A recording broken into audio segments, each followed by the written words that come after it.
Tuesday with licensed professional counselor Unetta Spring. All right, ladies and gentlemen, it is about that time because we all need therapy. And I don't care what you're going through in your life. Get in a room and sit down and talk to somebody. Get the help that you need, because today is Talking Out Tuesday with licensed professional counselor Unetta Spring. Good morning, Unetta.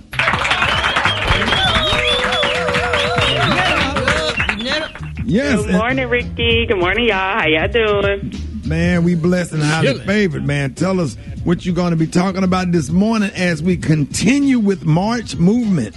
Yep. So we're continuing March Movement, and we're talking about how to move forward with EMDR, which is the eye movement desensitization and reprocessing treatment approach that helps to heal and alleviate the symptoms of trauma.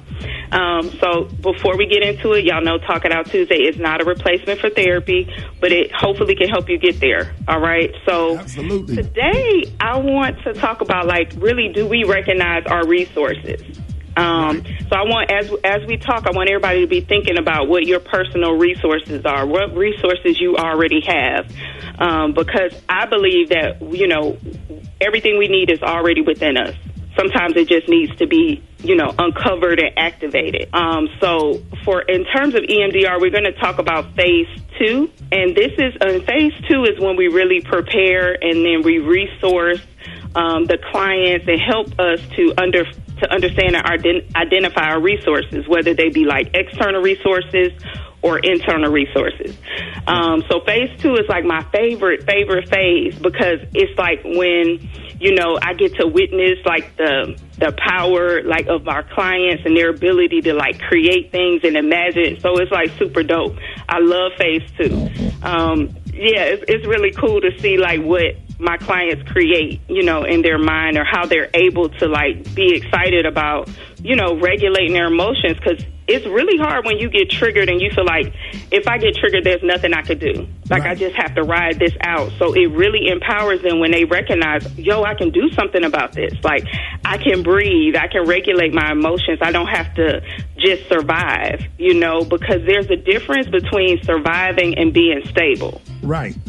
Yeah, and sometimes they feel like all they can do is survive. So I love phase 2 because it really helps them to stabilize. Man, go ahead. Go ahead. Okay. So I'm going to share just 3 resources real quick that we can use to enhance and activate during phase 2. And let me know if this is something y'all already do. So number 1 is a bottom-up resource. So this is when I teach my clients how to breathe. We talk about breathing all the time, but how to really breathe from your diaphragm and how to use autogenic training. And that's when you learn how to, like, recognize what's going on in your body. Like, right now, you guys can recognize your feet and notice how your feet feel. Right. That's something we don't think about, but it really helps us to get grounded when we can notice and focus on that and breathe. So like somebody make us real mad or whatever, and you feeling like you about to snap, you about to go off, and sometimes you could just sit there and just have your real quiet, private, even in front of other people, breathing exercise to get yourself calm so you could handle the situation better. Yeah. So just like checking in with your body, like noticing if somebody upsets you, more than likely your heart rate is going to increase, right? But if you focus on a different part of your body, it really helps you to regulate. So if somebody like upsets you, you can like squeeze your feet, right? Nobody's going to see that you're squeezing your feet, and then just relax them and notice what happens. So it really gives us an opportunity to direct our focus to a different part of our body. The top-down resource is when we use imagery. So it's when we can create a container, or we can create a secure place and tap, which is you guys can tap like just by tapping your feet back and forth like you walking in your seat, or tapping your knees. That helps to ground us and can help us stabilize.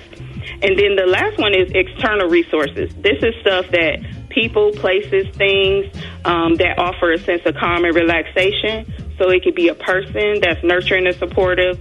It could be a place, like, when you're on your boat, Rickey, and that helps you feel grounded, or like a weighted blanket or something like that to help you feel more secure. So that weighted blanket is the bomb from Brookstone. Anybody know about that? But that gives you a lot of comfort and a sense of security. Gary, did you hear that? I most definitely did. And you know what? Dish Nation gave us a weighted blanket, too, and I never used it. So Yeah. Use it. Every day. Every day. Laying up there with a whole laying on you. Oh, Ricky! Ricky! Hell, I wish. But I did like the bottoms up exercise she was talking about. That was really nice. Oh, Lord. I knew that was going to All right. Well, yeah, that's what I have for y'all. That's what I have. If you need more information, feel free to check out springforthcounseling.org, and you can get all the information you need, or follow me on social media at Springforth Counseling. We appreciate you, Yanetta, this morning. You know, we over here laughing. Don't mind them, girl. They just had too Don't much mind coffee. them. We look forward to talking it out on Tuesday with you. Thank you. All right, thank you. Y'all take care. Have a good day. Love you, girl. More Rickey Smiley Morning Show coming up.